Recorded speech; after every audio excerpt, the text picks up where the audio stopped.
பெண்கள் அவசர காலங்களில் காவல்துறையின் உடனடி உதவி மற்றும் இதர சேவைகளை எளிதாக பெற பல்வேறு சிறப்பு அம்சங்களுடன் கூடிய காவல் உதவி செயலியை 30,000க்கும் மேற்பட்ட கல்லூரி மாணவ மாணவிகள் ஒரே நேரத்தில் தொலைபேசியில் பதிவிறக்கம் செய்தனர். பெண்கள் பாதுகாப்பை உறுதி செய்யும் வகையிலும் ஆபத்து ஏற்படும் நிமிடத்திலேயே காவல்துறைக்கு தகவல் கொடுக்க உதவும் வகையிலும் பெண்களுடன் எப்பொழுதும் காவல்துறை பாதுகாப்பாக இருக்கும் என்பதை உறுதி செய்யும் விதமாகவும் காவல் உதவி என்கிற செயலி பல்வேறு சிறப்பு அம்சங்களுடன் தமிழ்நாடு அரசு காவல்துறையால் புதியதாக அறிமுகம் செய்யப்பட்டுள்ளது. இந்த செயலியை 30,000 மாணவ மாணவிகள் ஒரே நேரத்தில் பதிவிறக்கம் செய்யும் விதமாக திருச்செங்கோடு KSR கல்வி நிறுவன வளாகத்தில் ஏற்பாடு செய்யப்பட்டிருந்தது. இந்த நிகழ்ச்சிக்கு நாமக்கல் மாவட்ட காவல்துறை கண்காணிப்பாளர் ராஜேஷ் கண்ணா தலைமையில் நடைபெற்றது. இதில் காவல் உதவி எண் 181 என்ற வடிவத்தில் தமிழ்நாடு போலீஸ் என முட்டை வடிவில் மாணவ மாணவிகள் அணிவகுத்து ஒரே நேரத்தில் செல்போனை அசைத்து காவல் உதவி செயலியை பதிவிறக்கம் செய்தனர். இதனை அடுத்து மாவட்ட காவல்துறை கண்காணிப்பாளர் ராஜேஷ் கண்ணா பேசும்பொழுது, தமிழ்நாடு முதலமைச்சர் உத்தரவுப்படி தமிழ்நாடு அரசு காவல்துறை பெண்கள் பாதுகாப்புக்காக பல்வேறு நடவடிக்கைகளை எடுத்து வருகிறது. அதன் ஒரு பகுதியாக காவல் உதவி செயலியை அறிமுகப்படுத்தியுள்ளது. பெண்கள் பாதுகாப்பு அச்சுறுத்தல் ஏற்படும் போது அல்லது வேறு எந்த வகையான பிரச்சனைகள் ஏற்படும் போதோ அவசரத்திற்கு இந்த செயலியை பயன்படுத்த முடியும் என்றும், காவல் உதவி செயலியில் 14 வகையான இதர சேவைகளும் உள்ளடங்கி இருக்கிறது என்றும் கூறினார். மேலும் அதற்கான விழிப்புணர்வினை திருச்செங்கோடு KSR கல்வி நிறுவன வளாகத்தில் உள்ள அனைத்து மாணவ மாணவிகளுக்கும் கற்றுத்தந்து 30,000 மாணவ மாணவிகள் ஒரே நேரத்தில் தங்களது செல்போன்களில் காவல் உதவி செயலியை டவுன்லோட் செய்துள்ளார்கள் என்றும் பேசினார். நமது மாண்புமிகு தமிழ்நாடு முதலமைச்சர் அவர்களின் உத்தரவிற்கிணங்க பெண்கள் மற்றும் குழந்தைகளின் பாதுகாப்பை உறுதி செய்வதற்கு தமிழ்நாடு காவல்துறை பல்வேறு நடவடிக்கைகளை எடுத்து வருகிறது. அந்த நடவடிக்கைகளில் ஒரு பகுதியாக இந்த காவல் உதவி அப்ளிகேஷன்ஸ், இந்த காவல் உதவி செயலி, இது பெண்களோட பாதுகாப்பிற்காக மிக அவசர தேவைக்காக காவலன் SOS என்று ஆரம்பிக்கப்பட்டது. இன்று 14 வெவ்வேறு சேவைகளுடன் காவல் உதவி அப்ளிகேஷனாக வளர்ந்திருக்கிறது. இந்த காவல் உதவி அப்ளிகேஷனை, காவல் உதவி செயலியை நாமக்கல் மாவட்டத்தில் உள்ள பல்வேறு கல்லூரிகளுக்கு சென்று அந்த கல்லூரிகளில் படிக்கும் மாணவ மாணவியர்களுக்கு, குறிப்பாக மாணவியருக்கு டவுன்லோட் செய்வதற்கு இந்த மாதிரி ஒரு நிகழ்ச்சியை ஏற்பாடு செய்திருக்கிறோம். இன்று நமது திருச்செங்கோட்டில் உள்ள KSR கல்வி நிறுவனங்களில் ஒரே நேரத்தில் கிட்டத்தட்ட 20,000 டவுன்லோடு இது நடந்திருக்கிறது. ஸோ அந்த நிகழ்விற்காக இங்கே வந்திருந்தோம். இங்குள்ள மாணவர்கள் அனைவரும் இதை டவுன்லோட் செஞ்சுருக்காங்க. இதை மற்ற ஆப்கள் எப்படி பயன்படுத்துகிறாங்களோ அதே போல் காவல்துறை சார்பாக எந்த விதமான உதவிகளாக இருந்தாலும் இந்த அப்ளிகேஷனை பயன்படுத்தும் அப்படிங்கிறத வாக்குறுதி கொடுத்துருக்காங்க. இதே போல் நாமக்கல் மாவட்டத்தில் இருக்க மற்ற கல்லூரிகள்லையும் இருக்கிற இந்த மாணவ மாணவியர்களுக்கு இந்த அப்ளிகேஷனை செயலியை டவுன்லோட் பண்ணுறதுக்கு நாங்கள் நடவடிக்கைகளை எடுத்துக்கிட்டு வரோம். இது மாதிரி இது வரைக்கும் அப்ளிகேஷன் வந்ததில் ஏதாவது புகார் எத்தனை பதிவாயிருக்கு, அது மேலே தீர்வு எவ்வளோ? ஆமாம், இப்போ நம்ம பார்த்தோன்னா இந்த மாதத்தில் மட்டும் ஆன் ஆவரேஜ் நம்ம நாமக்கல் மாவட்டத்தில் எங்களோட போலீஸ் கண்ட்ரோல் ரூம் இருக்கும். அதில் ஒரு 80லேருந்து 100 கால்ஸ் வரும். இந்த 100 கால்ஸ் அப்படிங்கிறது இப்போ நம்ம 100க்கு சில டைம் கால் பண்ணுவாங்க, சில பேர் 181 கால் பண்ணுவாங்க, அதுலேருந்து வர கால்ஸ் வரும். சில கால்ஸ் இந்த காவல் உதவி அப்ளிகேஷன்ஸ் மூலமாக வரும்.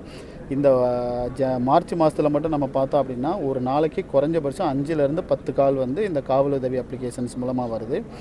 இப்போ எங்களுக்கு பல்வேறு இடங்கள்லேருந்து, இப்போ டோல் ஃப்ரீ நம்பர்ஸ்லேருந்து எங்களோட கண்ட்ரோல் ரூமுக்கு கால் ரிசீவ் ஆகும். இந்த அப்ளிகேஷன்ஸ் மூலமாக கால் ரிசீவ் ஆகும். அப்படி ரிசீவ் ஆகிற டயத்தில் இந்த SOS அப்ளிகேஷன்லேருந்து வர்ற காலுக்கு தான் நாங்கள் ப்ரியாரிட்டி கொடுப்போம். அது ஹை ப்ரியாரிட்டி அண்ட் ரெட் கேட்டகரியில் வச்சுருப்போம்.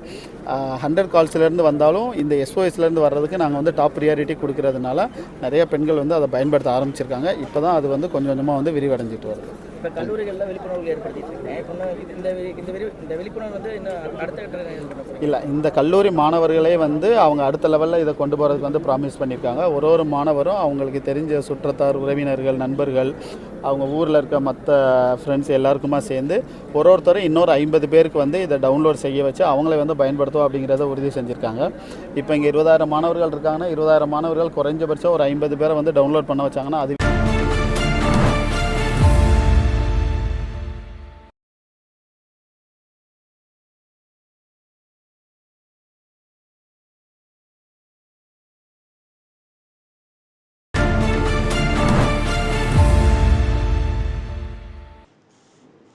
பரமத்திவேலூர் அருகே நன்செய் இடையாற்றில் அக்னி மாரியம்மன் கோவிலில் தீமிதி திருவிழாவில் 1000க்கும் மேற்பட்ட ஆண்கள் தீமிதித்தும் 1000க்கும் மேற்பட்ட பெண்கள் பூவாரி போட்டுக்கொண்டும் அம்மனுக்கு நேர்த்திக் கடனை செலுத்தினார்கள். நாமக்கல் மாவட்டம் பரமத்திவேலூர் அருகே நன்செய் இடையாற்றில் பிரசித்தி பெற்ற அக்னி மகா மாரியம்மன் கோவில் உள்ளது. வருடந்தோறும் மார்ச் மாதம் திருவிழா நடத்தப்படுவது வழக்கம். அதேபோல கடந்த 9ஆம் தேதி மாரியம்மன் கோவிலில் கம்பம் ஊன்றி காப்பு கட்டுதலுடன் திருவிழாவானது தொடங்கியது. இந்த திருவிழாவில் 23ஆம் தேதி வடிசோறு படைத்தலும், இன்று திருவிழாவின் முக்கிய நிகழ்வாக தீமிதி திருவிழாவும் வெகு விமர்சையாக நடைபெற்றது. இதில் 1000க்கும் மேற்பட்ட ஆண்கள், பெண்கள் மாலை அணிந்து கொண்டு கடந்த 15 நாட்களாக கடும் விரதமிருந்து தினமும் அம்மனை வழிபட்டு வந்தனர். இதில் அம்மன் கோவில் முன்பு அமைக்கப்பட்டிருந்த 63 அடி நீளமுள்ள பூக்குழியில் ஆண்கள் தீமிதித்தும் பெண்கள் பூவாரி போட்டுக்கொண்டும் நேர்த்தி கடனை செலுத்திய பின்னர் வெண்ணெய்க்காப்பு சாற்றப்பட்ட மூலவர் அம்மனை வணங்கிச் சென்றனர். நாளை 25ஆம் தேதி கிடாவெட்டு, மாவிளக்கு பூஜையும் 26ஆம் தேதி மஞ்சள் நீராடுதலுடன் திருவிழா நிறைவு பெறும். அக்னி மகாமாரியம்மன் திருவிழாவின் ஏற்பாடுகளை கோவில் தர்மகர்த்தாக்கள் மற்றும் நிர்வாகத்தினர், ஊர் பொதுமக்கள் வெகு சிறப்பாக ஏற்பாடு செய்திருந்தனர்.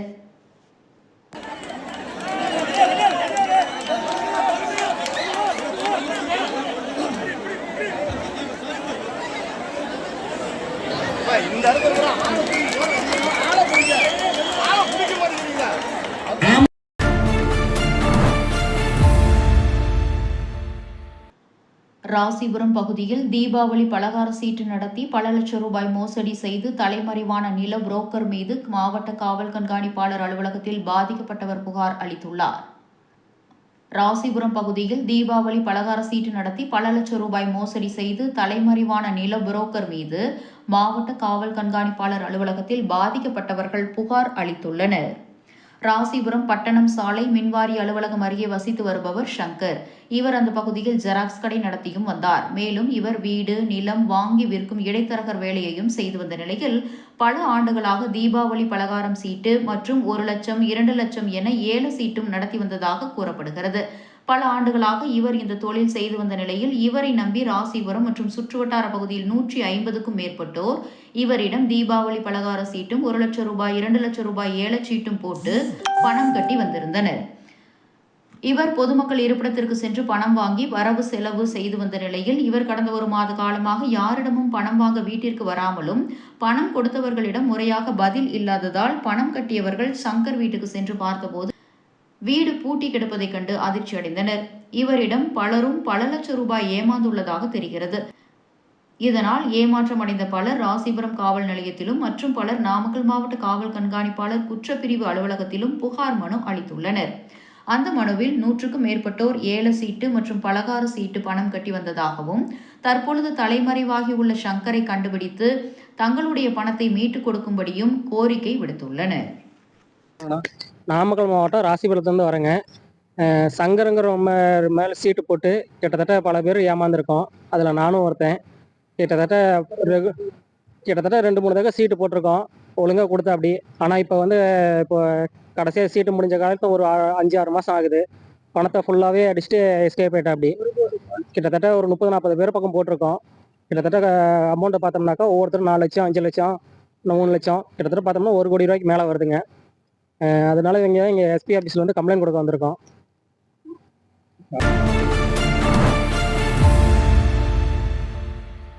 ஒன்றிய அரசு கடந்த 4 மாதங்களாக 100 நாள் வேலைவாய்ப்பு திட்டத்தில் வேலை செய்த பெண்களுக்கும் ஆண்களுக்கும் கூலி கொடுக்கவில்லை. இதனால் 100 நாள் வேலைவாய்ப்பு திட்டம் தொய்வு ஏற்பட்டுள்ளது. நாமக்கல் மாவட்டம் திருச்செங்கோடு கைலாசம்பாளையம் தபால் நிலையம் முன்பு தமிழ் மாநில விவசாய தொழிலாளர்கள் சங்கத்தின் சார்பில் 100 நாள் வேலைவாய்ப்பு திட்டத்தில் செய்த வேலைக்கு கூலி கொடுக்காத ஒன்றிய அரசை கண்டித்து ஆர்ப்பாட்டம் நடைபெற்றது. நாமக்கல் மாவட்ட அமைப்பாளர் ஜெயராமன் தலைமை தாங்கினார். முறையாக 100 நாள் வேலை வழங்க வலியுறுத்தியும், செய்த வேலைக்கு முறையாக கூலி கொடுக்க வலியுறுத்தியும், கூலி கொடுக்காத ஒன்றிய அரசை கண்டித்தும் முழக்கங்கள் எழுப்பப்பட்டது. இந்த ஆர்ப்பாட்டம் குறித்து தமிழ் மாநில விவசாய தொழிலாளர்கள் சங்கத்தின் நாமக்கல் மாவட்ட அமைப்பாளர் ஜெயராமன் கூறும்போது, 100 நாள் வேலைவாய்ப்பு திட்டத்தில் கடந்த 4 மாதங்களாக வேலை செய்தவர்களுக்கு சம்பளம் வழங்க சுமார் 4000 கோடி ரூபாய் பணத்தை ஒன்றிய நிதியமைச்சரிடம் தமிழக நிதியமைச்சர் பலமுறை கேட்டும் பணம் வழங்கப்படவில்லை. இது தொடர்பாக தமிழக எம்பிக்கள் பாராளுமன்றத்தில் கேள்வி எழுப்பியும் எந்த நடவடிக்கையும் இல்லை. இதனால் 100 நாள் வேலைவாய்ப்பு திட்டத்தில் வேலை செய்தவர்கள் பெரிதும் பாதிக்கப்பட்டுள்ளார்கள் என்றும், ஒன்றிய அரசு பணத்தை வழங்காவிட்டால் வரும் ஏப்ரல் மாதம் 1ஆம் தேதி மாவட்ட அளவிலான போராட்டத்தை நடத்த வேண்டிய சூழல் ஏற்படும் என்றும் கூறினார். செஞ்ச சம்பளம் இன்னும் கிடைக்கல. அவே அந்த செஞ்ச சம்பளத்துக்கான பல போராட்டங்கள் நடத்திட்டோம். தமிழ்நாட்டுக்கு மத்திய அரசு தர வேண்டிய 4000 கோடி ரூபா பாக்கி நிற்குது. தமிழகத்துடைய நிதியமைச்சர் கூட நிர்மலா சீதாராமனை பார்த்து கூட இந்த நிதியை விடுவிக்குன்னு சொல்லி பல முறை முயற்சி எடுத்தாங்க. தமிழக அரசு அதுக்கான முயற்சி எடுத்துக்கிட்டு இருக்கு. பாராளுமன்றத்திலையும் திமுக எம்பி உள்பட பலர் பேசிட்டாங்க. அரசு நடவடிக்கை எடுப்பதாக இல்லை மத்திய அரசு. ஆகவே எங்களுக்கு இந்த 4000 கோடி ரூபா தமிழ்நாட்டுக்கு சேர வேண்டிய செஞ்ச பாக்கி சம்பளத்தை கொடுக்கணும்னு சொல்லி தான் இந்த போராட்டம். இதற்கும் மத்திய அரசு மோடி அரசு செவிச்சாக்கில்னு சொன்னால் 1ஆம் தேதி முழுவதும் மக்களை திரட்டி இந்த 100 நாள் வேலை செய்யக்கூடிய மக்களை திரட்டி பெரிய அளவுக்கான போராட்டம் மாவட்ட ஆட்சித்தலைவர் அலுவலகத்துக்கு முன்னாடி தமிழ்நாடு முழுவதும் பண்ணுறோம். நாமக்கல்லையும் பெரிய அளவுக்கு பண்ணுறதுக்கான முயற்சி எடுக்கிறோம். இந்த ஆர்ப்பாட்டத்தில் 70 பெண்கள் கலந்து கொண்டு கோரிக்கைகளை வலியுறுத்தி முழக்கங்களை எழுப்பினர்.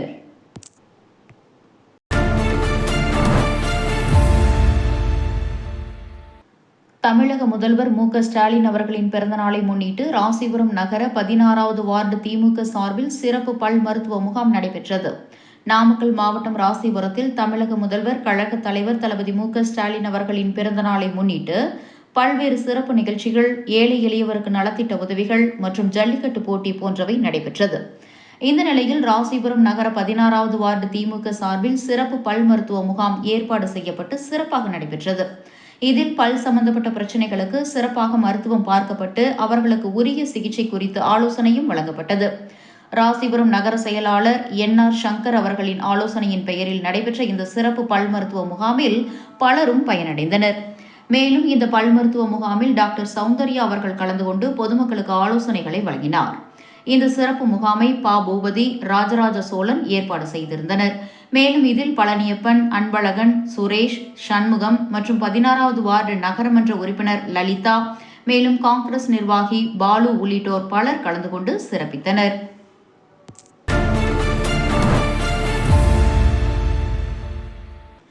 நாமக்கல் மாவட்டம் திருச்செங்கோட்டில் நகர திமுக சார்பில் இப்தார் நோன்பு திறக்கும் நிகழ்ச்சி நடைபெற்றது. இதில் திருச்செங்கோடு சட்டமன்ற உறுப்பினர் ஈஸ்வரன், திமுக நாமக்கல் மேற்கு மாவட்ட செயலாளர் கே.எஸ். மூர்த்தி உள்ளிட்ட பலர் கலந்து கொண்டனர். இந்த மாதம் ரமலான் மாதம் என்பதால் ஆங்காங்கே ரமலான் நோன்பு திறக்கும் நிகழ்ச்சியை பல்வேறு அரசியல் கட்சியினர் நடத்தி வருகின்றனர். இதன் ஒரு பகுதியாக நாமக்கல் மாவட்டம் திருச்செங்கோடு ஜாமியா பள்ளிவாசல் என்கின்ற பெரிய பள்ளிவாசலில் இப்தார் நோன்பு திறக்கும் நிகழ்ச்சி நடைபெற்றது. இந்த நிகழ்ச்சியில் நகர திமுக சார்பாக நடைபெற்றது. திருச்செங்கோடு சட்டமன்ற உறுப்பினரும் கொங்குநாடு மக்கள் தேசிய கட்சியின் பொதுச் செயலாளருமான ஈஸ்வரன், நாமக்கல் மேற்கு மாவட்ட திமுக செயலாளர் கே.எஸ். மூர்த்தி, திருச்செங்கோடு நகர திமுக செயலாளர் கார்த்திகேயன், நாமக்கல் மேற்கு மாவட்ட வழக்கறிஞர் அணி தலைவர் சுரேஷ் பாபு ஆகியோர் முன்னிலை வகித்தனர். திருச்செங்கோடு சட்டமன்ற உறுப்பினர் ஈஸ்வரன் பேசும்போது, இஸ்லாமியர்களுக்காக பல்வேறு நலத்திட்டங்களை செயல்படுத்தி வரும் அரசு இந்த திமுக அரசு என்று கூறினார். திருச்செங்கோடை சுற்றியுள்ள அனைத்து சாலைகளிலும் 4 வழிச்சாலைகளாக மாற்றப்பட்டுள்ளன. திருச்செங்கோட்டில் உள்ள நீர்நிலைகள் அனைத்தும் சீர் செய்யப்பட்டுள்ளது என்றும் கூறினார். இந்த இப்தார் நோன்பு திறக்கும் நிகழ்ச்சியில் திருச்செங்கோடு சட்டமன்ற உறுப்பினரிடம் தங்கள் ஜாமியா பெரிய பள்ளிவாசல் பகுதிக்கு உட்பட்டவர்கள் உயிரிழந்தால் அவர்களது உடலை கொண்டு செல்லும் வகையில் ஆம்புலன்ஸ் வாகனம் ஏற்பாடு செய்து தர வேண்டும் என்று கோரிக்கை வைத்தனர். இந்த இப்தார் நோன்பு திறக்கும் நிகழ்ச்சியில் உலக நன்மைக்காக பிரார்த்தனை செய்யப்பட்டது. ஜாதி மத பேதமில்லாமல் அனைவரும் நோன்பு திறக்கும் நிகழ்ச்சியில் பங்கேற்றனர். பங்கேற்ற அனைவருக்கும் நோன்பு கஞ்சி, பழச்சாறு உள்ளிட்ட உணவு வகைகள் வழங்கப்பட்டது. இந்த நிகழ்ச்சியில் நகர திமுக நிர்வாகிகள், மாவட்ட நிர்வாகிகள், நகர்மன்ற உறுப்பினர்கள் என பலரும் கலந்து கொண்டனர்.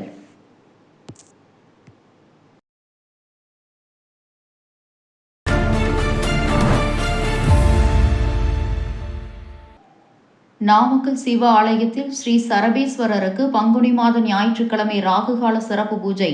ஏராளமான பக்தர்கள் கலந்து கொண்டனர்.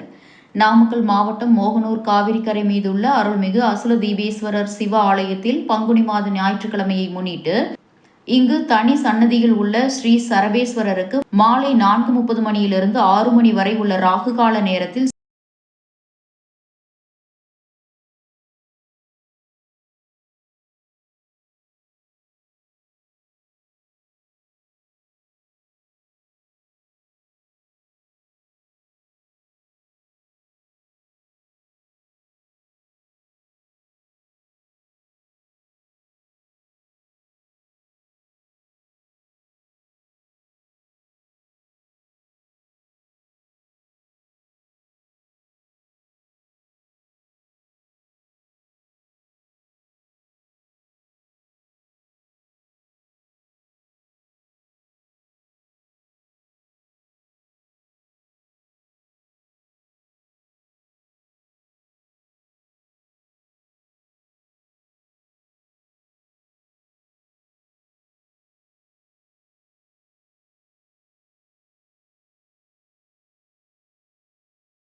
4:30 மணியிலிருந்து 6 மணி வரை உள்ள ராகு கால நேரத்தில் ஸ்ரீ சரபேஸ்வரருக்கு பஞ்சாமிர்தம், தேன், பால், தயிர், இளநீர், திருமஞ்சனம், மஞ்சள், சந்தனம், விபூதி என பல்வகையான வாசனை திரவியங்களை கொண்டு சிறப்பு அபிஷேகமும் செய்யப்பட்டு பின்னர் சிறப்பு அலங்காரம் செய்யப்பட்டு மகா தீபாராதனை காண்பிக்கப்பட்டது. சிவபெருமானின் 64 மூர்த்தங்களில் ஸ்ரீ சரபர் 30வது மூர்த்தமாகும். பாதி சரீரம் விளங்கினாலும் பயங்கர சக்தி படைத்த யாளியாகவும், பாதி சரீரம் பறவையினால் மிக சக்தி வாய்ந்த சரபட்சியாகவும் பயங்கர உருவத்துடன் சரபேஸ்வரரின் தோற்றம் இருக்கும். இந்த சரபேஸ்வரரை ராகுகால நேரத்தில் ஞாயிற்றுக்கிழமை வணங்குவதால் எதிரிகள், குலநாசம், புத்திமுத்தி ஏற்படுதல், பில்லி சூனியம், மரண பயம் நீங்குதல், மனவியாதிகள் நீங்குதல், குடும்பத்தில் மகிழ்ச்சி உண்டாகுதல், ராஜ உபச்சாரம் உள்ளிட்டவைகள் கிட்டும் என ஐதீகம். எனவே பக்தர்கள் இந்த சரபேஸ்வரரை 11 முறை சுற்றி வணங்கி சென்றனர். வருகை புரிந்த அனைத்து பக்தர்களுக்கும் அன்னதானம் வழங்கப்பட்டது.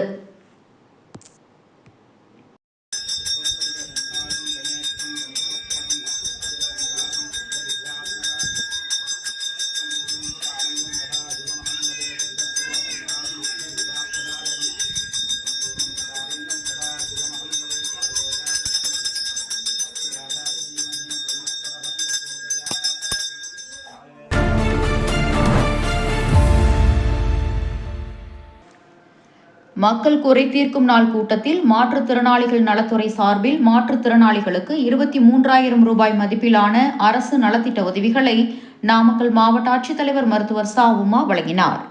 நாமக்கல் மாவட்ட ஆட்சியர் அலுவலக கூட்ட அரங்கில் மாவட்ட ஆட்சித்தலைவர் மருத்துவர் ச. உமா தலைமையில் மக்கள் குறை தீர்க்கும் நாள் கூட்டம் நடைபெற்றது. மக்கள் குறை தீர்க்கும் நாள் கூட்டத்தில் முதியோர் உதவித்தொகை, விதவை உதவித்தொகை, கல்வி உதவித்தொகை, இலவச வீட்டுமனை பட்டா, வங்கி கடன் உதவி, குடிசை மாற்று வாரிய வீடு, குடிநீர் வசதி, சாலை வசதி உள்ளிட்ட அடிப்படை வசதிகள் வேண்டி பல்வேறு கோரிக்கைகள் குறித்து மொத்தம் 590 மனுக்களை மாவட்ட ஆட்சித்தலைவர் மருத்துவர் ச. உமா அவர்களிடம் பொதுமக்கள் வழங்கினார்கள். மனுக்களை பெற்றுக்கொண்ட மாவட்ட ஆட்சித்தலைவர் அவர்கள் மனுக்களை பரிசீலனை செய்து உரிய அலுவலர்களிடம் வழங்கி அவற்றின் மீது நடவடிக்கை எடுக்க வேண்டும் என அலுவலர்களுக்கு உத்தரவிட்டார். தொடர்ந்து மாற்றுத்திறனாளிகள் நலத்துறை சார்பில் மாற்றுத்திறனாளிகளுக்கு 22,960 ரூபாய் மதிப்பிலான அரசு நலத்திட்ட உதவிகள் வழங்கப்பட்டது. இந்த நிகழ்வில் மாவட்ட வருவாய் அலுவலர் மருத்துவர் ரே. சுமன், தனி துணை ஆட்சியர் திரு ச. பிரபாகரன், திருச்செங்கோடு வருவாய் கோட்டாட்சியர் திருமதி சே. சுகந்தி, மாற்றுத்திறனாளிகள் நல அலுவலர் திருமதி கலைச்செல்வி உட்பட துறை சார்ந்த அலுவலர்கள் பலர் கலந்து கொண்டனர்.